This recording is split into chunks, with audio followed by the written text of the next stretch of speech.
86ರಲ್ಲಿ Malgudi days ಮಾಡಿದ್ವಿ. Malgudi days ಸರಣಿ, ಅದು 13 ಎಪಿಸೋಡ್ನ 3 ಇದು. ಅದನ್ನು ಮಣಿರತ್ನಂ ಅವರು ನೋಡಿದ್ದಾರೆ. ಮಣಿರತ್ನಂ ನೋಡಿ ಅವ್ರಿಗೆ ಇಷ್ಟ ಆಗಿದೆ ಅದು. ಅದರಲ್ಲಿ ಇದ್ದ ಕಟ್ಸ್ಗಳು, ಬಳಸಿದಂಥ ಸೌಂಡು, ಅದೆಲ್ಲ ತುಂಬ ಚೆನ್ನಾಗಿ ಅವ್ರಿಗೆ ಇಷ್ಟ ಆಗಿದೆ. ಇಷ್ಟ ಆಗಿ ಇವರು ಎಲ್ಲಿಯವರು ನೋಡಿ ಹುಡುಕಿ ಅಂತ ಅವ್ರ ಸಹಾಯಕರು ಕೇಳಿದ್ದಾರೆ. ಅವ್ರ ಸಹಾಯಕರು ನನ್ನನ್ನು ಹುಡುಕ್ತಾ ಇದ್ದಾರೆ. ನಾನು ಆವಾಗ ತೆನಾಲಿ ರಾಮ ಸೀರಿಯಲ್ ಮಾಡ್ತಾಯಿದ್ದೆ.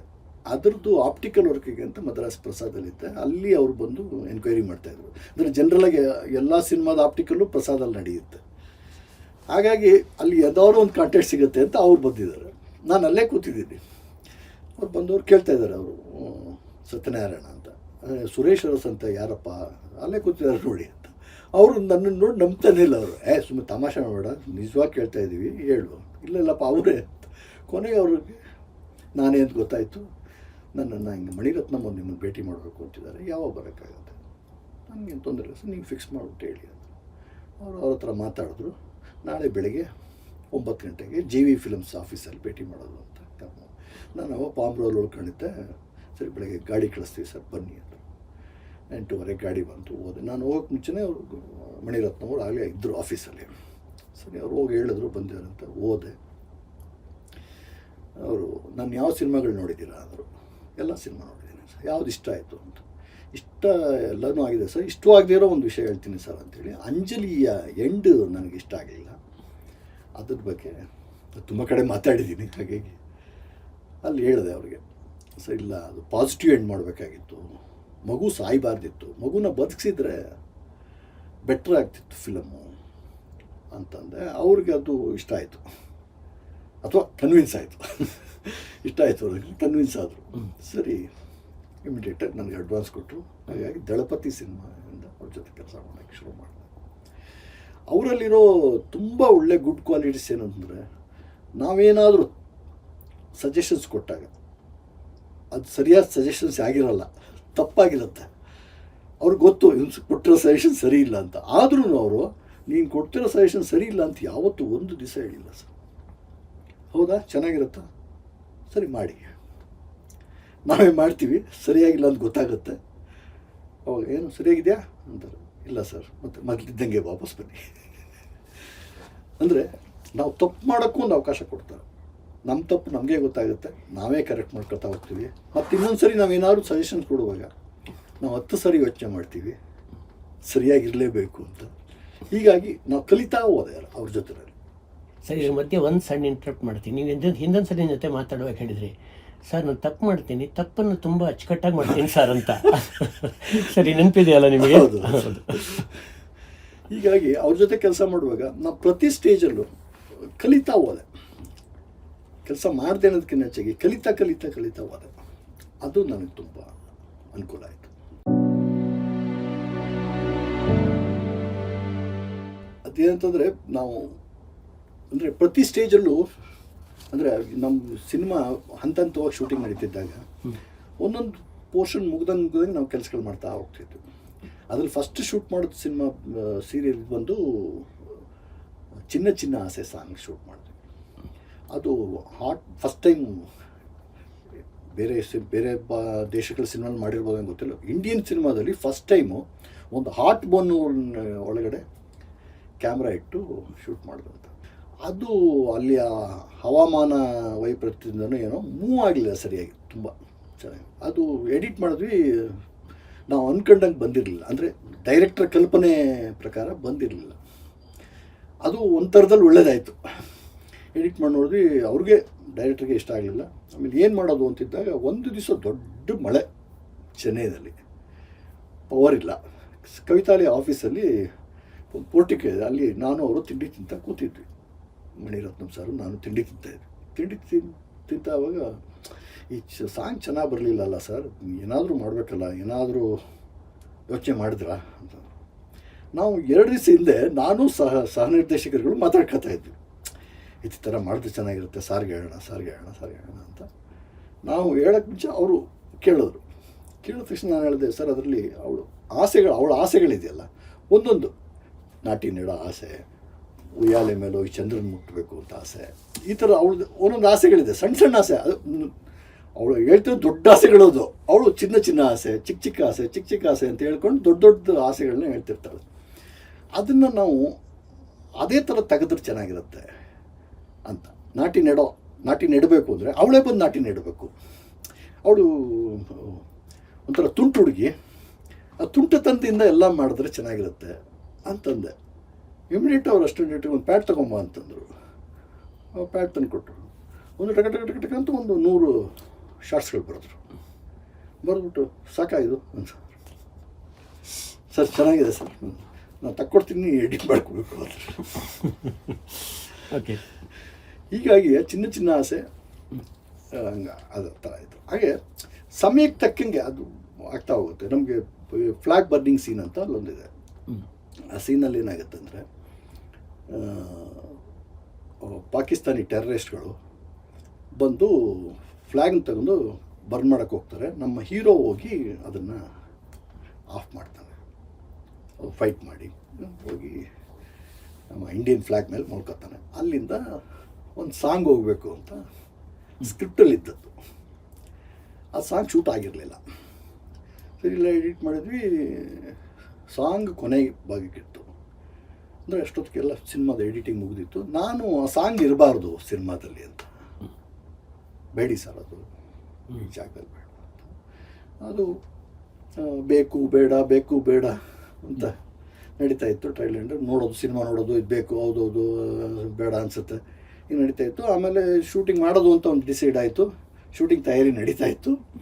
ನಾನು ಬೇಡ ಅಂತ, ಶನಿವಾರ ಭಾನುವಾರ ಶೂಟ್ ಮಾಡೋದು ಅಂತ ಆಯಿತು.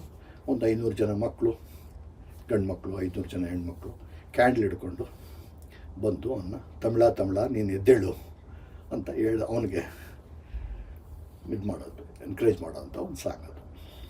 ನಾನು ಅದು ಬರಬಾರ್ದು.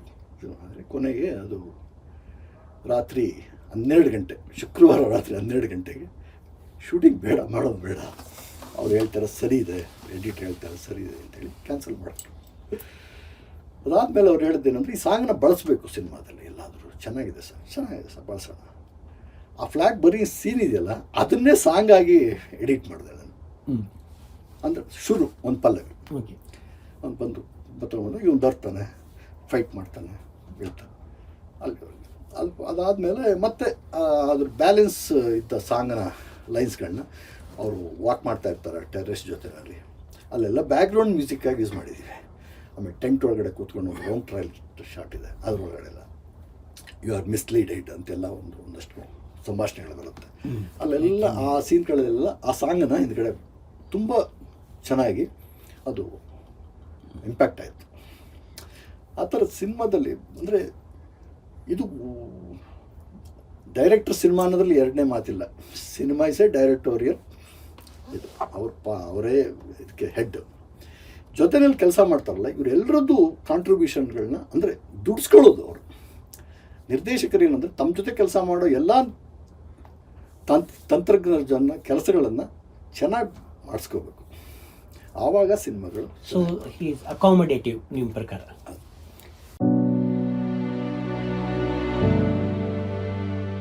ಬಾಂಬೆ ಸಿನಿಮಾ ಶೂಟಿಂಗ್ ಮಾಡ್ತಾಯಿದ್ರು. ಒಂದು ದಿವಸ ನನಗೆ ಫೋನ್ ಬಂತು, ನಾನು ಬೆಂಗಳೂರಿನಲ್ಲಿದ್ದೆ. ನನಗೆ ಫೋನ್ ಬಂತು, ಸಾರ್ ಅರ್ಜೆಂಟಾಗಿ ನಿಮ್ಮನ್ನು ಬೆಳಗ್ಗೆ ನೋಡಬೇಕಂತೆ, ಬರಬೇಕು ಅಂತ ಹೇಳಿದ್ರು. ಸರಿ ಆಯಿತು ಬರ್ತೀನಿ ಅಂತ ಹೋದೆ. ಇವಾಗ ಅದು ಹೊಡೆದಾಕ್ಬಿಟ್ಟಿದ್ದಾರೆ. ಇಂಡಿಯನ್ ಎಕ್ಸ್ಪ್ರೆಸ್ ಬಿಲ್ಡಿಂಗ್ ಇತ್ತು ಅಲ್ಲಿ, ಹಳೆ ಬಿಲ್ಡಿಂಗ್, ಅಲ್ಲಿ ಶೂಟಿಂಗ್ ನಡೀತಾ ಇತ್ತು. ಹೋದೆ, ಸರ್ ಭೇಟಿ ಮಾಡಿ ಒಂದು ಸಾಂಗ್ ಶೂಟ್ ಮಾಡ್ತಿದ್ದೀವಿ, ಅಲ್ಲಾಗುಲ್ಲ ಅಂತ ಒಂದು ಸಾಂಗ್ ಬರುತ್ತೆ ಅದರಲ್ಲಿ. ಶಾರ್ಟ್ಸ್ ತೆಗಿತಾ ಇದ್ದೀನಿ, ನನಗೆ ಯಾಕೋ ಸ್ಯಾಟಿಸ್ಫೈ ಆಗ್ತಾಯಿಲ್ಲ. ರಶ್ ಪ್ರಿಂಟ್ ಆಗಿದೆ, ಲ್ಯಾಬಲ್ಲಿದೆ, ಒಂದು ಸ್ವಲ್ಪ ನೋಡಿ ಅದು ಏನು ಮಾಡೋದು. ಸರಿ ಸರ್ ಅಂತ ಹೋದೆ. ಲ್ಯಾಬಿಂದ ತೊಗೊಂಡು ಒಂದು 10 ನಿಮಿಷ ಅಷ್ಟು ಮೆಟೀರಿಯಲ್ ಇತ್ತು. ಏಟಿಂಗ್ ರೂಮ್ಗೆ ಹೋದೆ, ನೋಡಿದ ತಕ್ಷಣ ಖುಷಿ ಆಯ್ತು ನನಗೆ. ಚೆನ್ನಾಗಿ ತೆಗೆದಿದ್ರು ಆ್ಯಕ್ಚುಲಿ, ಚೆನ್ನಾಗಿತ್ತು. ಯಾಕೆ ಇಷ್ಟೊಂದು ಅನುಮಾನ ಬಂತು, ಇಷ್ಟೊಂದು ಚೆನ್ನಾಗಿ ತೆಗೆದಿದ್ದಾರಲ್ಲ ಅಂಥೇಳಿ. ಬಟ್ ಸಿನಿಮಾದಲ್ಲಿ ಇವಾಗ ಫೈನಲ್ ಇರೋ ಸಾಂಗ್ ಆ ಥರ ಇಲ್ಲ. ನಾನು ಇರೋ ಮೆಟೀರಿಯಲ್ ಇಟ್ಕೊಂಡು ಒಂದು ಪಲ್ಲವಿ ಅಷ್ಟಕ್ಕೆ ಎಡಿಟ್ ಮಾಡಿದೆ, ಸುಮ್ಮನೆ ಒಂದು ರಫ್ ಆಗಿ ಎಡಿಟ್ ಮಾಡಿ, ಅಂದರೆ ಈಗ ಬರುತ್ತೆ ಅನ್ನೋದು. ಎಡಿಟ್ ಮಾಡಿ ಮತ್ತೆ ವಾಪಸ್ಸು ಶೂಟಿಂಗ್ ಸ್ಪಾಟ್ಗೆ ಹೋದೆ. ಶೂಟಿಂಗ್ ಸ್ಪಾಟ್ ಒಂದು ಮೂರು ಗಂಟೆ ಆಗ್ಬಿಟ್ಟಿತ್ತು ಮಧ್ಯಾಹ್ನ. ಅದು ನೀವು ಸಿನಿಮಾದಲ್ಲಿ ನೋಡಿದ್ರೆ ಗೊತ್ತಾಗುತ್ತೆ, ಅವಳು ಪ್ರೆಗ್ನೆಂಟ್ ಆಗಿರ್ತಾಳೆ, ಮಂಚದ ಮೇಲೆ ನಿಂತ್ಕೊಂಡು ಮತ್ತೆ ಆ ಶಾರ್ಟು ಪ್ಲ್ಯಾನ್ ಮಾಡ್ತಾಯಿದ್ರು. ಚೆನ್ನಾಗಿ ನೆನಪಿದೆ. ನಾನು ನೋಡಿದ ತಕ್ಷಣ ಶಾರ್ಟ್ ಬಿಟ್ಬಿಟ್ರು. ರಾಜೀವ್ 1 ನಿಮಿಷ ಬರ್ತೀನಿ ಅಂತೇಳಿ ನನ್ನನ್ನು ಕರ್ಕೊಂಡು ಆ ಕಡೆ ಹೋದೆ. ಹೇಳಿ ಸರ್ ತುಂಬ ಚೆನ್ನಾಗಿದೆ ಸರ್, ಏನು ತೊಂದರೆ ಇಲ್ಲ, ನಿಜ ಹೇಳಿ ಅಂದರು. ಇಲ್ಲ ಸರ್ ನಿಮಗೆ ಶೂಟಿಂಗ್ ಯಾವಾಗ ಮುಗೀತು ಹೇಳಿ, ನಾನು ವೆಯ್ಟ್ ಮಾಡ್ತೀನಿ, ನೀವು ನನ್ನ ಜೊತೆ ಒಂದು 10 ನಿಮಿಷ ಎಡಿಟಿಂಗ್ ರೂಮ್ ಬಂದರೆ ಒಂದು ರಫಾಗಿ ಮಾಡಿದ್ದೀನಿ, ನೀವು ಒಂದು ಸ್ವಲ್ಪ ನೋಡಿದ್ರೆ ಸರಿ, ನಂಗೆ ಖುಷಿಯಾಗಿದೆ ಸರ್ ಅಂತ. ಇಲ್ಲ ನೀವು ಹೇಳಿದ್ರೆ ಸಾಕು, ಹಂಗೆ ತೆಗೆದ್ರೆ ಸಾಕ ಅಂದರು. ಹೌದು ಸರ್, ನೀವು ತೆಗೆದು ಕೊಡಿ ಸರ್, ಚೆನ್ನಾಗಿ ಬರುತ್ತೆ. ಹಾಗಾಗಿ ಅಲ್ಲಾಗುಲ್ಲ ಸಾಂಗ್ ಕ್ರಿಯೇಟ್ ಆಯಿತು. ಕೊನೆಗೆ ಆ ಸಿನಿಮಾ 50ನೇ ದಿವಸ ಆದಾಗ ತಮಿಳ್ನ ದಿನತಂತಿ ಪೇಪರಲ್ಲಿ 1/4 ಪೇಜ್ ಆ್ಯಡ್ ಹಾಕಿ ಅಲ್ಲಾಗುಲ್ಲ song dedicated to Suresh Urs ಅಂತ ಆ್ಯಡ್ ಕೊಟ್ಟಿದ್ರು, ನನ್ನ ಫೋಟೋ ಹಾಕಿ. ಓಕೆ ಓಕೆ ಇದು ಮಣಿರತ್ನ.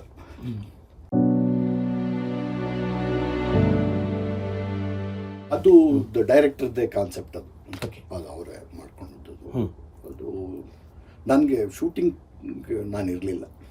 ಹಾಗೆ ನಮಗೆ ಅದು ನೋಡುವಾಗ ಚೆನ್ನಾಗಿ ಆಗ್ತಿದೆ ಅಂತ ಫ್ರಮ್ ದ ಬಿಗಿನಿಂಗಿಂದನೇ ಸಿನಿಮಾ ಚೆನ್ನಾಗಿ ಆಗ್ತಿದೆ ಅಂತ ಗೊತ್ತಿತ್ತು ನಮಗೆ, ಅದ್ಭುತ ಅಂತ ಅಂದ್ಕೊಂಡ್ವಿ. ಬಟ್ ರಿಲೀಸ್ ಆದಾಗ ನಮ್ಗೆ ತುಂಬ ಡಿಸಪಾಯಿಂಟ್ ಆಯಿತು, ಕಮರ್ಷಿಯಲಿ ಚೆನ್ನಾಗಾಗಲಿಲ್ಲ. ಬಟ್ ಅದಾದಮೇಲೆ ಟಿ ವಿನಲ್ಲೆಲ್ಲ ನೋಡಿ ಇವು ಅದ್ಭುತವಾದ ಸಿನಿಮಾ ಹಾಗೆ ಎಲ್ಲ ಆಮೇಲೆ ಹೊಗಳಕ್ಕೆ ಶುರು ಮಾಡ್ತಾರೆ. ಬಟ್ ರಿಲೀಸ್ ಆದಾಗ ತುಂಬ ಡಿಸಪಾಯಿಂಟ್ ಆಯಿತು. ಅದೇ ಥರ ನಮಗೆ ಬಾಂಬೆಯ ಕೊನೆಯೇ ಇದೆಯಲ್ಲ, ಎಂಡ್, ಅದು ನಮ್ಗೆ ಚಾಲೆಂಜಿಂಗ್ ಆಗಿದ್ದದ್ದು.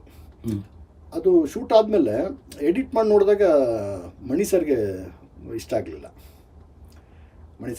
ಇದು ಏನಾದ್ರು ಮಾಡಬೇಕು, ಸರಿ ಹೋಗ್ತಾ ಇಲ್ಲ ಅಂತ.